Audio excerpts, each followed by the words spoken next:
दुनिया के टेक आकाश में फिर बजा भारतीय प्रतिभा का डंका। पराग अग्रवाल के ट्विटर सीईओ बनना संयोग नहीं, कई दिग्गज कंपनियों की कमान संभाल रहे हैं भारतीय। नमस्कार, आजाद सिपाही के खबर विशेष में आपका स्वागत है। मैं हूं राहुल सिंह। दुनिया की सबसे लोकप्रिय माइक्रो ब्लॉगिंग साइट चलाने वाली कंपनी ट्विटर के सीईओ के रूप में पराग अग्रवाल की नियुक्ति ने एक बार फिर साबित किया है कि भारतीय प्रतिभा की चमक से पूरी दुनिया की आंखें चुंधिया गई है। क्या गूगल, क्या माइक्रोसॉफ्ट और क्या IBM हर जगह शीर्ष पर भारतीय ही नजर आते हैं। दुनिया भर में ट्विटर के 300 करोड़ से अधिक उपभोगकर्ता हैं और हाल के दिनों में यह सूचना के आदान प्रदान का सबसे विश्वसनीय और तेज स्रोत साबित हुआ है। पराग अग्रवाल की प्रतिभा का लोहा यह कंपनी पहले भी मान चुकी थी, तभी महज 8 साल में उन्हें कंपनी का मुख्य तकनीकी अधिकारी बना दिया गया और अब वह इस कंपनी के प्रमुख के रूप में ट्विटर को नई ऊंचाइयों पर ले जाएंगे। पराग अग्रवाल की नियुक्ति के बाद एक बार फिर यह बहस छिड़ गई है कि आखिर भारतीय प्रतिभा अपने देश में इतना क्यों नहीं निखर पाती।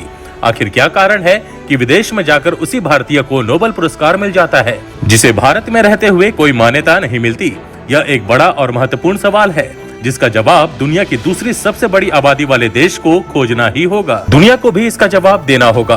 पराग अग्रवाल की नियुक्ति की पृष्ठभूमि में दुनिया भर में बज रहे भारतीय प्रतिभा के डंके को रेखांकित करती आजाद सिपाही के विशेष संवाददाता राहुल सिंह की खास रिपोर्ट। दुनिया की सबसे चर्चित कंपनी टेस्ला के सीईओ एलोन मस्क ने हाल ही में पराग अग्रवाल को ट्विटर के नए सीईओ के रूप में जैक डोर्सी की जगह लेने के बाद भारतीय प्रतिभाओं के लिए एक बड़ी बात कही। एलोन मस्क ने स्ट्राइप के सीईओ पैट्रिक कॉलिसन के एक ट्वीट का जवाब दिया, जिसने पराग को बधाई दी और इस बात पर प्रकाश डाला कि 6 अमेरिकी तकनीकी दिग्गज अब भारतीय मूल के सीईओ द्वारा चलाए जा रहे हैं। उन्होंने लिखा, गूगल, माइक्रोसॉफ्ट, एडोब, IBM, पालो ऑल्टो नेटवर्क और अब ट्विटर भारत में पले बढ़े सीईओ द्वारा चलाए जा रहे हैं। प्रौद्योगिकी की दुनिया में भारतीय की आश्चर्यजनक सफलता को देखना अद्भुत है। यह उस अवसर को याद दिलाता है जो अमेरिका अप्रवासियों को प्रदान करता है। मस्क ने कहा कि भारतीय प्रतिभाओं से USA को बहुत फायदा होता है। कॉलिसन ने लिखा था, बधाई हो पराग अग्रवाल। एलोन मस्क के ट्वीट में 8 साल पुरानी एक घटना छिपी हुई है। अमेरिका के तत्कालीन राष्ट्रपति बराक ओबामा सैन फ्रांसिस्को के एक कॉलेज के वार्षिक समारोह में शामिल हो रहे थे।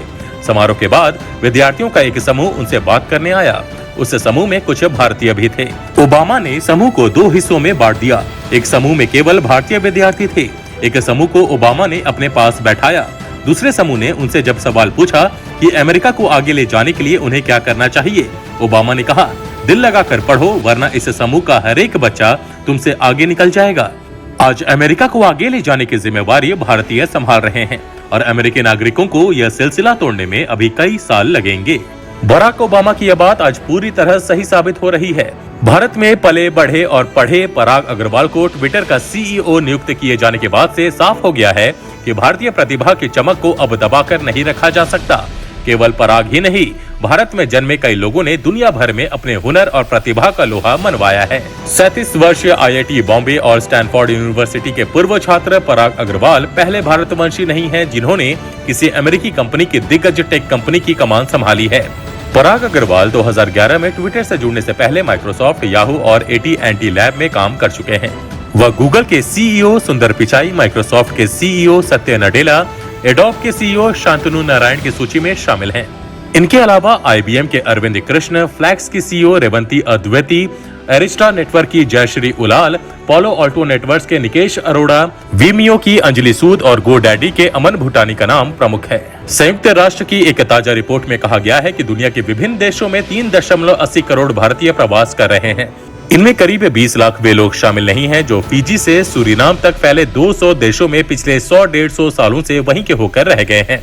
इस तरह दुनिया भर में भारतीय प्रवासियों की संख्या 4 करोड़ के करीब हो जाती है। आज से 50 साल पहले विदेशी धरती पर हिंदी बोलने और समझने वाले बड़ी मुश्किल से मिलते थे, लेकिन आज दुनिया का कोई भी देश ऐसा नहीं है जहां भारतीय नहीं हो। आज ऑस्ट्रेलिया से अर्जेंटीना तक दुनिया के किसी भी महाद्वीप में भारतीय लोग कहीं भी दिख जाएंगे। पिछले 20 साल में 1 करोड़ भारतीय विदेशों में जाकर बस गए हैं। अमेरिका, यूरोप और सुदूर पूर्वी देशों में तो प्राय पढ़े लिखे लोग जाते हैं और अरब देशों में मेहनतकश लोग। सब मिलाकर यह भारतीय सालाना 5 लाख करोड़ रुपए भारत भेजते हैं।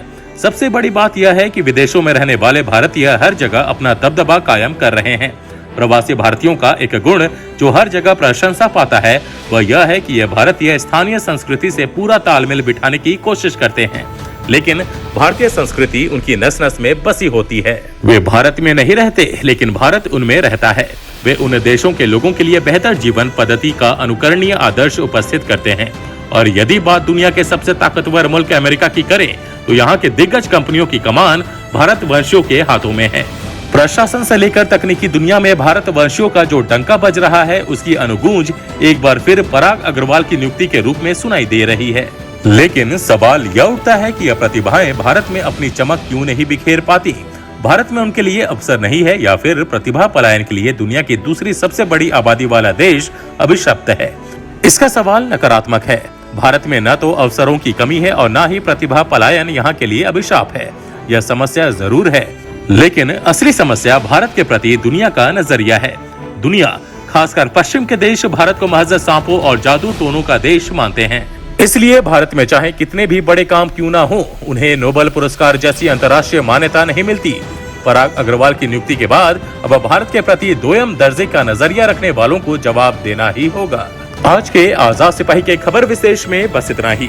देश विदेश की तमाम बड़ी खबरों के लिए आप पढ़ते रहिए अपना लोकप्रिय दैनिक अखबार आजाद सिपाही। और हाँ, आप हमारे इस YouTube चैनल को जरूर सब्सक्राइब करें। धन्यवाद।